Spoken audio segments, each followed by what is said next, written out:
I'm A.L.M. away. Today we are going to deal with commencement, completion, contract period, delays in contract, and program of works. Program of works and construction contracts. Normally, construction contracts require contractor to produce a program of works. This can be two types. A program can be included in the list of contract documents, can impose obligation that the work will be carried out, or it can impose obligations to deliver the works in a certain way and by certain dates. It becomes binding on the parties.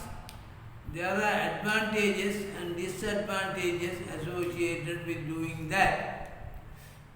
Incorporating the program as a contract document.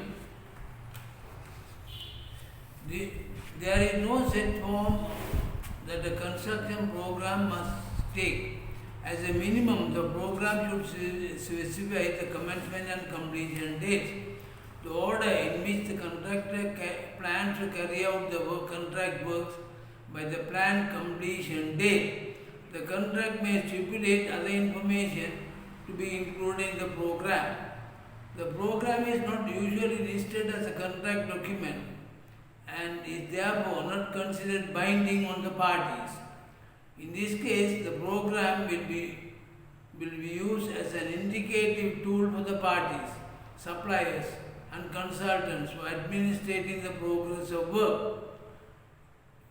It only a directory and not a mandatory, with only commencement and completion dates fixed and contractual. Where the contract lists the program as a contract document, the program will be binding on parties. Any departure from it will constitute a breach of contract, entitled the aggravated party to compensation if they can prove they have incurred additional cost or delay. Employers primarily concerned with completing stages of works by precise dates and may be tempted to include the program as a list of contract documents. The advantage of the employer is that it will afford him greater control over the manner and order in which the contractor will carry out the works. It will allow him to specify the works that are a priority and oblige the contractor to prioritize the same matters. The advantages for the contractor is that he will be aware of what is expected of him from the beginning. The same applies to third parties such as suppliers and consultants. Where this approach is adopted, the contract should clearly set out which part or parts of the program are binding. It could be that only the key milestone dates are binding. Conversely, it could be that all dates in order the works and the methods employed by the contractor are obligatory. Disadvantages of making the program a contract document.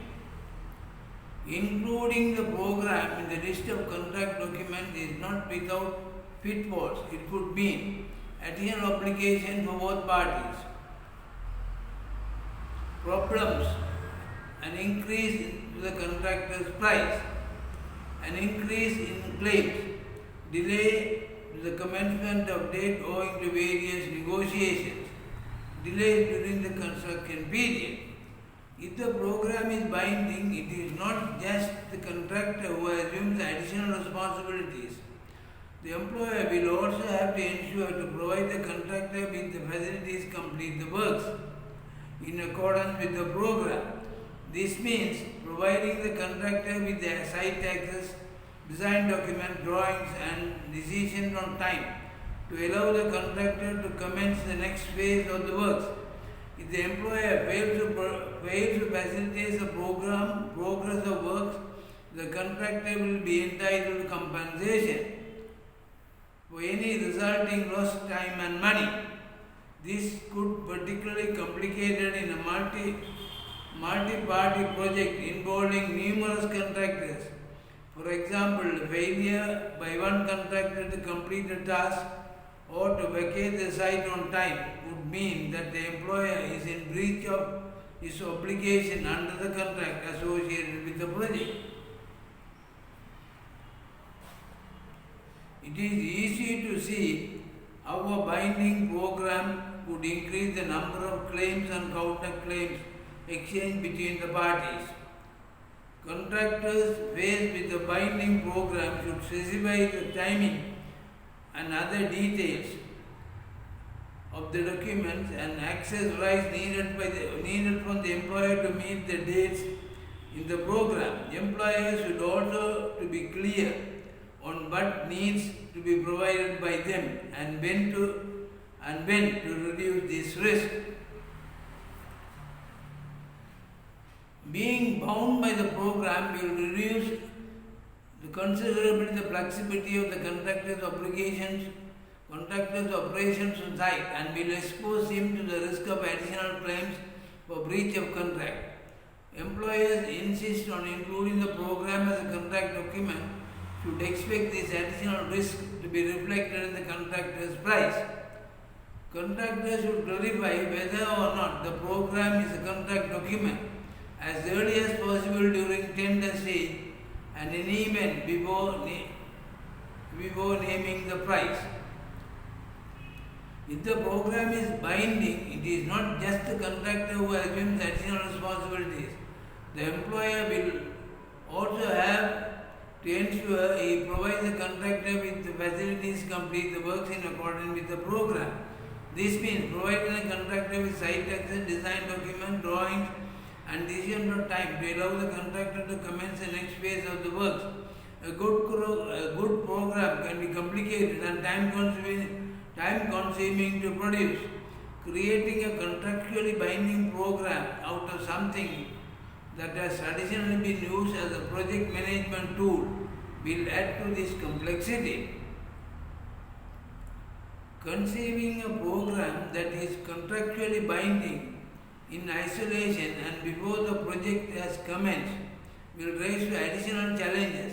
Consequently, the parties should expect a prolonged pre-contract negotiation period and a potential delay in the commencement date. Programs are usually treated as a live document that are continuously updated in response to events occurring on site or elsewhere on the project. Amending a contractually binding program will be an additional administrative burden and could further delay the progress of works during construction period. Timely progress does not guarantee the work shall be carried out diligently, but the timely progress of works is important. It does not guarantee the contractor will carry out the works with the requisite skill. In 1984, the case between Greater London Council and Cleveland Bridge and Engineering Company Limited, the Court of Appeal unanimously held that where there was an obligation on the contractor to comply with the dates, it was not possible to imply additional obligation on the contractor to proceed with due diligence to give business efficacy of the contract. More recently, a case involving Linde Construction and Muley and Company produced a similar ruling. The court held that provided the main contractual obligation was an obligation to complete by a certain date, it was unnecessary and unhelpful to impose other interim progress obligations upon the contractor, such as carrying out the works regularly and diligently. In the light of the above court decisions, employers should ensure the contract expressly requires the contractor to complete the works with due diligence and not just by the dates in the program. Position of standard form of contract. The JCT Contracts 2011 requires the contractor to provide the architect or the contract administrator with 2 copies of the master program.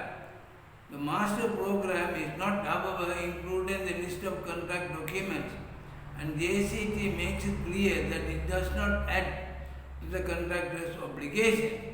Accordingly, the only date which is binding on the contractor is the completion date, and the contractor will have until the last moment of the day in which to complete the works. The FIDIC contracts read and yellow books require the contractor to submit well thought of program within 28 days of commencement date. It requires the program to be accompanied by a supplementary report. This report describes the method that the contractor intends to adopt and the details of the personnel and equipment required for the site for each stage. The status of the program and the FIDIC form of contracts is ambiguous. On one hand, the employer is entitled to rely on the program when planning his activities, and the contractor is expressly required to proceed in accordance with the program. Importantly, a failure by the contractor to comply with this entitles the employer to terminate the contract. On the other hand, the program is not a document that the employer, through the engineer, needs to approve or agree to. It cannot alter any express obligation under the contract, and those obligations take priority over any statement in the program. Therefore, it seems the contractor should follow the program unless it conflicts with another term of the contract.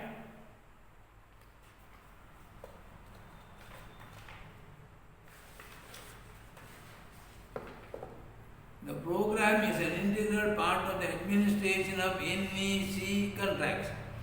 The program can be provided as part of the contract data, as it can be provided by the contract within the period specified in the contract data. The significance of providing the program should not be underestimated, since it is 1/4 of the price of the work done to date is withheld from the contractor until the first program is submitted. Given that the information required in the program specifies and describes the work, the program is arguably works information as defined in the NEC 3 contract. Therefore, the contractor has to provide the works in accordance with the program. However, it seems that the program does not take priority over the type of works information, as the project manager can reject the program if it fails to comply with the works information submitted. The program can be revised by the contractor to reflect the actual progress. This revised program is to be submitted to the project manager for acceptance. However, acceptance of the program is not a condition precedent to the contractor progressing the works. Though the wording is unclear, it seems unlikely that the contractor is bound by the program, or that a departure from the program on site can give rise to a claim for breach of the contract. It is worth remembering that about 50% of the claims in construction industry relates to extension of time and associated costs. Time and cost overruns are a rule rather than exception in the construction project. Delay by the employer and his agents. Usually, the delay by the employer and his agents entitles the contractor for an extension of time and associated costs. Proper timely notices with substantiation from the contractor is very essential for such contractor claims. Delays by the contractor. The employer is not enjoying the facilities by the due date if the said project is delayed, and hence the need for compensated. It is usually called liquidated damages, meaning the likely charges for the delay. Some employers charge a penalty per day. In the Middle Eastern countries, penalty for the contractor's delay is widely used and accepted as an intention of the parties before signing the contract. However, European courts are reluctant to apply penalty, as there is no necessity of logic while enforcing the liquidated damages if the same is reasonable. A maximum amount for the contractor delay is applied. Usually it is limited to the 10% of the contract price. Extension of time owing to inclement weather. Generally, extension of time is given without associated cost. The logic is the employer forgoes the penalty and the contractor forgoes the associated cost. Maintaining the spirit of the contract that everybody try to keep the damage as minimum possible. The ownership of float in the program. If nothing is mentioned in the contract regarding the ownership of float, then it is based on certain court decisions. The float belongs to the project. Whoever gets there first, then he is entitled to use the float. Technical auditor's role. The contractor or subcontractor can be required to accelerate the works shall depend upon the terms of the contract. The ICE and the Dubai Municipality Conditions of Contract gives power to instruct the contractor to accelerate where, due to his own default, progress is getting behind. Agreement between the contractor and the employer is required to instruct acceleration for the delays not of his making. If the contractor delayed by the employer, architect or the engineer, and no recognition is given to the contractor's right for an extension of time, then a claim for constructive acceleration may be successful. If the contractor decides to accelerate as being less expensive than an overrun. Thank you.